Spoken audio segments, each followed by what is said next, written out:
Iron deficiency anemia is caused by which worm infestation? Option A, Ascariasis. Option B, hookworm. Option C, whipworm.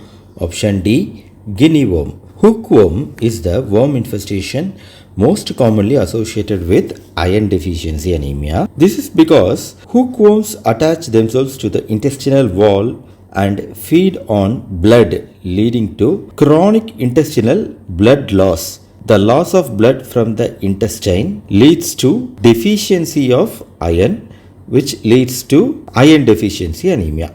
The two main species responsible for human infections are Necator americanus and another one is Ankylostoma duodenale.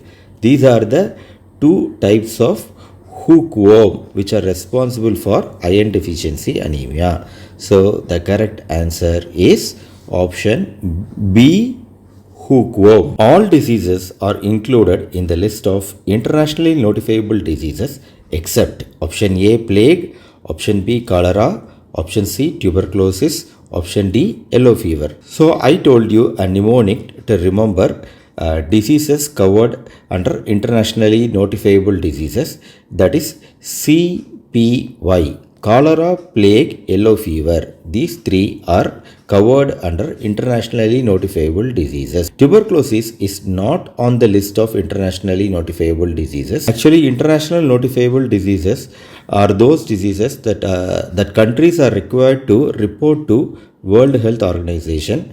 The rationale behind this is to monitor and manage potential global outbreaks that can happen, while plague, cholera, yellow fever are considered internationally notifiable due to their potential to cause large outbreak. They can affect the whole world if it is not properly controlled.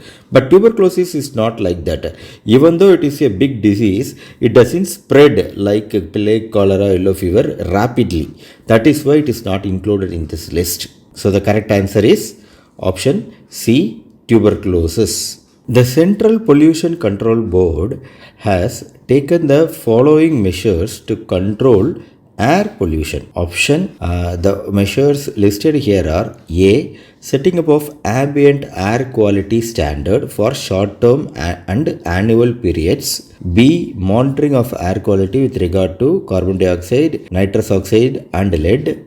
Option C, submission of environment statement by polluting units made mandatory since 2014. D, emission standards for petrol and diesel driven vehicles were first introduced in 1990. Now out of these four options, how many are actually correct? Option A and D. Option B, A and B. Option C, B and C. Option D, B and D. Now what is the correct answer? The Central Pollution Control Board, that is CPCB, is an apex body of India that plays a significant role in regulating and controlling pollution. One of its key responsibilities is the establishment of ambient air quality standards for both short-term and annual duration. So these standards are critical benchmarks that guide policymakers, industries and local bodies in understanding and tackling pollution. Additionally, CPCB introduced emission standards for petrol and diesel driven vehicles in 1990, a pioneering move to combat vehicular emission, which are significant contributors to air pollution in many urban areas. So from this answer, it is clear that option A, that is setting up of ambient air quality standard for short term and annual period, is correct. Here the monitoring of air quality doesn't come under the Central Pollution Control Board. Then submission of environment statement by polluting units made mandatory since 2014 is also not there. But the emission standards for petrol and diesel driven vehicles were introduced in 1990. So the correct answer here is option A and D only. Actually, option C, that is submission of environment statement by polluting units made mandatory since 1992, not 2014. That is why it is wrong. Option B is monitoring of air quality with respect to they have carbon dioxide, nitrous oxide and lead. But the correct answer is the monitoring of air quality with regard to sulfur dioxide, nitrogen dioxide, respirable suspended particulate matter. We call respirable suspended particulate matter RSPM, or we can say particulate matter 10 PM10 and fine particulate matter, that is PM2. So PM2 that is particulate matter 2, sulfur dioxide, nitrogen dioxide and particulate matter 10. These are the things which are monitoring of air quality is done with regard to monitoring of air quality by Central Pollution Control Board. That's why option B is wrong. That's why the correct answer are option A and option D, that is A. Pradhan Mantri Bharatiya Jan Aushadhi Pariyojana. So this is a program A, administered by Bureau of Pharma Public Sector Units PSUs of India. B, includes list of more than 1000 generic medicines. C, operating through more than 1 lakh stores. D, launched in 2020 by Department of Pharmaceuticals. So the PMBJP, that is Pradhan Mantri Bharatiya Jan Aushadhi Pariyojana, is a campaign under the Department of Pharmaceuticals, Government of India, to provide quality medicine at affordable prices to the masses. The Bureau of Pharma PSU of India, that is BPPI, administers this initiative. It aims to bring down the healthcare budget of every citizen of India by providing generic drugs which are much cheaper but are equivalent in quality as expensive branded drugs. So while the initiative boasts a broad list of generic medicines, its launch was not in 2020. So the correct answer here is option A, administered by Bureau of Pharma PSUs of India, is correct. Option B, includes list of more than 1000 generic medicines, is also correct. But option C, operating through more than 1 lakh stores, is not correct, and it was not launched in 2020. So the correct answer is option A. A and B are correct. Actually, this Pradhan Mantri Jan Aushadhi Pariyojana is operating in 10,000 stores across the country as of 2023, not 1 lakh. That is why it is wrong. And also it is launched in the year 2008 by Department of Pharmaceuticals, not in the year 20. Okay. The correct statement about sequential or two-stage or series screening. So the question is about sequential screening. There are options. A, loss in net sensitivity. B, gain in net sensitivity. C, loss in net specificity. D, gain in net specificity. Among these four options, 2 is correct. So about sequential screening, which 2 are correct? See, I will explain to you. The sequential screening is nothing but employing 2 or more tests. For a particular person, you are employing for the same disease 2 or more tests. So that is the question. So what is the purpose? In the first test, you are identifying those who are positive. Okay. In the second test, what you are doing, among those positives, you are trying to identify who are all again positive. Okay. So what will happen is there could be fall in number of positives, true positives. There could be loss in net sensitivity, because sensitivity is those who are true positive. Specificity is ability of the test to identify true negatives. Because in sequential screening, in the first test, you can lose people who are positive also. Not all will be diagnosed as positive.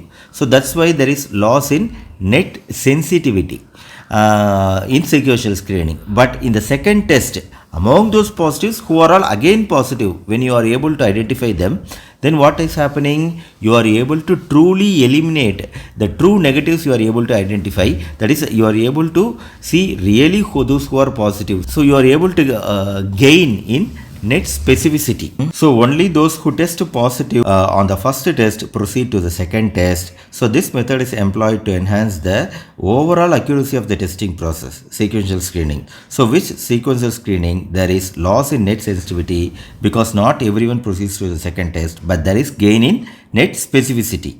So this is because the second test tends to filter out the false positive, increasing the overall specificity. So here there are two things which are correct. That is A, loss in net sensitivity is correct and D, gain net specificity is correct with respect to sequential screening. So the correct answer is option C, A and D. A disease is suitable for screening if it fulfills the following criteria. A, prevalence of disease should be low. B, there is no effective treatment. C, natural history of disease should be adequately understood. D, there is a test that can detect the disease prior to the onset of signs and symptoms. Here among these four, only two options are correct. So choose the most appropriate answer from the option given below. See, screening for diseases is an essential aspect of preventive medicine. The main idea is early detection even before symptoms manifest. So interventions can start early and prevent severe disease or complication. For a disease to be suitable for screening, its natural history should be adequately understood. This understanding ensures that the intervention can make a significant difference. Additionally, there must be a test available that can detect the disease before symptoms appear. So early detection is the primary purpose of screening, and without a reliable test, this cannot be accomplished. So thus, understanding the disease natural history and having a suitable pre-symptomatic test are of paramount importance for a test to be a suitable screening test. So the correct answer here is the most appropriate answer here is natural history of disease should be very much adequately understood, and there should be a test that can detect the disease prior to the onset of signs and symptoms. These two are very essential. For criteria for determining a screening test, it is not necessary for presence of a suitable treatment or no treatment. That is secondary importance, not first level importance. Prevalence of disease should be high. Or prevalence of disease should be low, but that is also secondary for us. What we are interested is, if you are able to identify early, you should be able to treat early. So there should be appropriate test, and you should understand the natural history of disease. Especially for cancer, you know the natural history of disease. So it is of paramount importance to identify it early. So the correct answer here is option D. C and D are correct. Incubation period is a period between A, entry of pathogen in human body to appearance of first clinical sign or symptom. B, entry of pathogen in arthropod till it becomes infective. C, entry of pathogen in host to maximal infectivity. D, entry of pathogen to development of 50% of cases. Choose the most appropriate answer from the option given below. Among these four options, only two are most appropriate, which we have to select. See, the incubation period refers to the time interval between the entry of pathogen into the human body and the appearance of the first clinical sign and symptom. This is a critical period, as the individual might not know they are infected but could be infectious and spread the disease to others. It's essential in epidemiology because it helps in contact tracing and understanding the disease dynamics. So another context for an incubation period is in arthropods like mosquitoes, where it refers to the time taken for the pathogen to mature inside them until they become infective. So this is another context of incubation period, which happens in arthropod, which is extrinsic incubation period. The incubation period, when it happens in the human being, it is intrinsic incubation period. Now, what is the correct answer? So from the explanation I have given to you, now you would have understood that option A, entry of pathogen in human body to appearance of first clinical symptom, is incubation period. Good. Then entry of pathogen in arthropod till it becomes infective.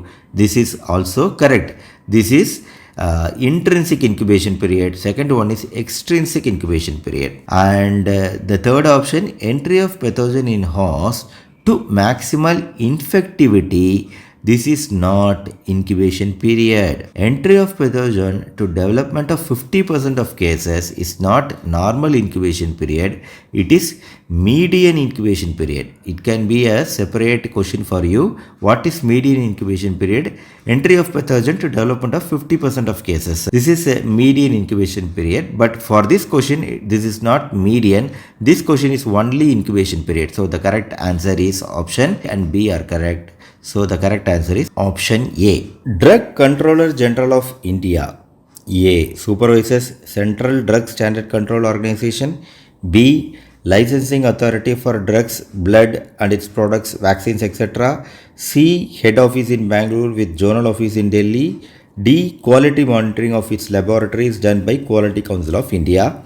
Among these things, 4 options, only 2 are correct. So there are 4 options, A, B, C, D. The Drug Controller General of India, DCGI, is the primary regulatory body for pharmaceuticals and medical devices in India. Okay. The DCGI oversees the Central Drugs Standard Control Organization. CDCSO is overseen by DCGI. Okay. So CDCSO comes under DCGI and it is responsible for approval of licenses for specific categories of drugs including blood and its products, vaccines. So CDCSO take care of approval of drugs and giving license for products, vaccines. The objective is to ensure that drugs and medical devices in India meet required safety, efficacy and quality standards.